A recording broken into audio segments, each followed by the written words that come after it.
Good morning, my friends. This is Dr. Ginny Barrow. Today I want to continue our micro-learning on developing a growth mindset. I mentioned yesterday that I was going to give you examples of when sometimes we exude a growth mindset and when we don't. One of the examples that I can give you from my personal life is in my career. I tend to live from a growth mindset. I believe in possibilities, that my clients and I can improve and increase and enhance our skills and boost our performance. That to me is all part of our careers. However, when it came to my personal life and my romantic relationships, I had a very fixed mindset. I am divorced. I live in the Sussex County, New Jersey, which is the country. I call it the country. And I didn't think that I was going to meet anybody up here. And so for a very long time, I've been in a fixed mindset about my romantic relationships. Now that changed when I realized that I didn't want to spend the rest of my life alone and that I wanted a partner in my life. And from that point forward, I began to take steps to shift me out of this fixed mindset that I had and into a more growth mindset around my happiness and my personal life and romantic relationships. What about you? What is your mindset as it relates to your career? And that's what you had already done in the assessment that I gave you earlier in the earlier videos. And what is your mindset in other areas of your life? Perhaps in your relationships.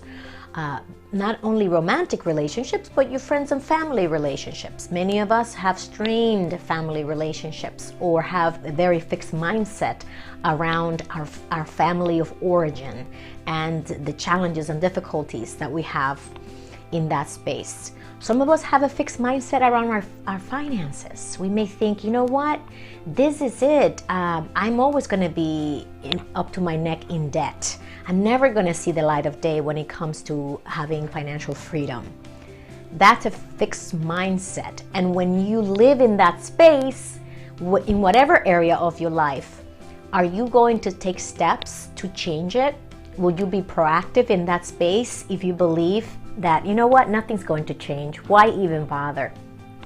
This is the reason why, first of all, assessing your mindset is so important. And then secondly, if you find that the way it is not what you want, that you can do something about it. And I'm coming to you as a coach to let you know that you can do something about it, regardless of what it looks like.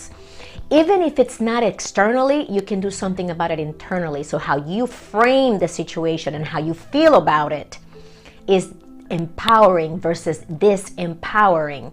Even when nothing changes externally, making that internal shift will create such a transformation inside of you that it will no longer have the same charge or the same hold on your emotions as it did before you took a closer look.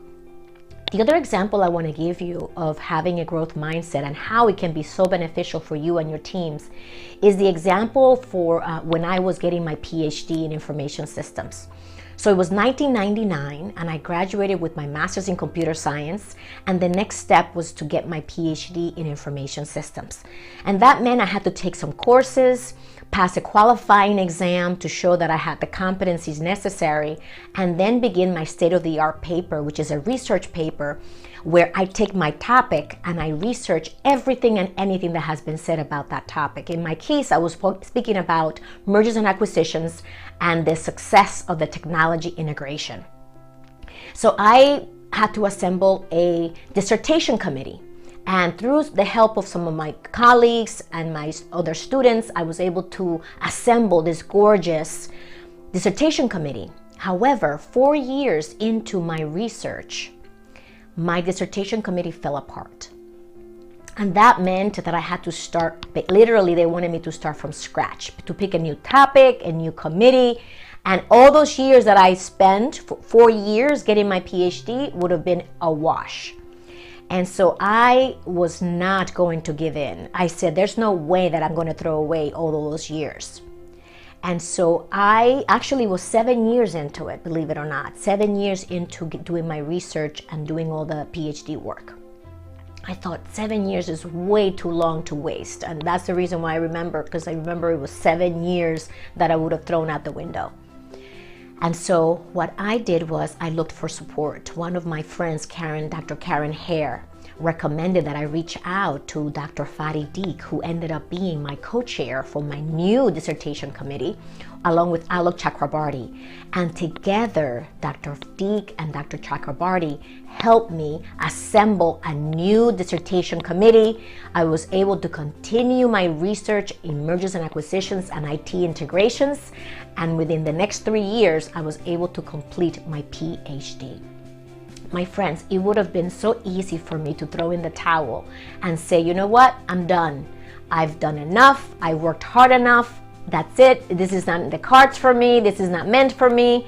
I'm not getting my PhD in information systems. I quit. I even had some people in my life that were very close to me suggesting that I should quit and just give it up. My son was already born in 2007. And there was so much going on, and I could have easily taken that way out.